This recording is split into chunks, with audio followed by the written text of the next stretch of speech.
Hi friends, நம்ம இன்றைக்கி வந்து கோழி முட்டை அடை வைக்க போகிறோம். நம்ம வீடியோ போட்டு ரொம்ப நாள் ஆச்சு. இன்றைக்கி தான் வீடியோ போட சான்ஸ் கிடச்சிது. பாருங்கள், அடை வச்சாச்சு. அது இப்போ எடுத்து வச்சுட்ருக்கு.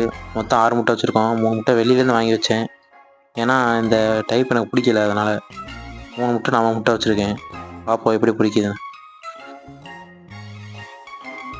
3 weeks later. 6 ஹேட்ச் ஆயிடுச்சு. என்ன ஒரு துரதிர்ஷ்டம்னா 50% தான் ஹேட்ச் ஆகிருக்கு. அதாவது 6 முட்டையில் 3 முட்டை தான் ஹேட்ச் ஆகிருக்கு. அதுலேயும் 2 சிக்கு வந்து நம்ம வெளியில் வாங்கி வச்ச முட்டை, 1 தான் நம்ம முட்டையிலேருந்து வந்தது. இவங்களை பற்றி நான் அடுத்த வீடியோவில் அப்டேட் பண்ணுறேன். இப்போ நான் அதை காட்டுறேன். ஆனால் வெளியில் வாங்கி வச்ச 2 சிக்குமே ஒயிட் கலரில் இருக்கவருங்க. அதிலே தனியாக தெரிஞ்சிச்சு. அதெல்லாம் நல்லா சுறுசுறுப்பாகவும் இருக்குது. அதனால தான் நான் வெளியே வாங்கி வச்சேன். ஏன்னா நம்ம வச்சா கால் கை விளங்காமல் பிறக்குது. ஒன்றையும் நானா நம்ம இது பொறிச்சிருக்கு, அதுவும் நல்லா தான் இருக்குது. பாருங்கள், பார்க்க அழகாக இருக்குல்ல.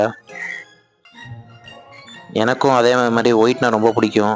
அதே மாதிரி 2 ஒயிட் வந்துச்சு. ஒன்று வந்து சேவை குஞ்சு, இன்னொன்று வந்து கோழி குஞ்சு. அது சிக்லேயே பார்த்தா தெரியும். ஏற்கனவே எப்படி பார்க்க வீடியோ போட்டிருக்கேன், பார்க்காதவங்க போய் பாருங்கள். இந்த வீடியோ அவ்வளோதான். தேங்க்ஸ் ஃபார் வாட்சிங்.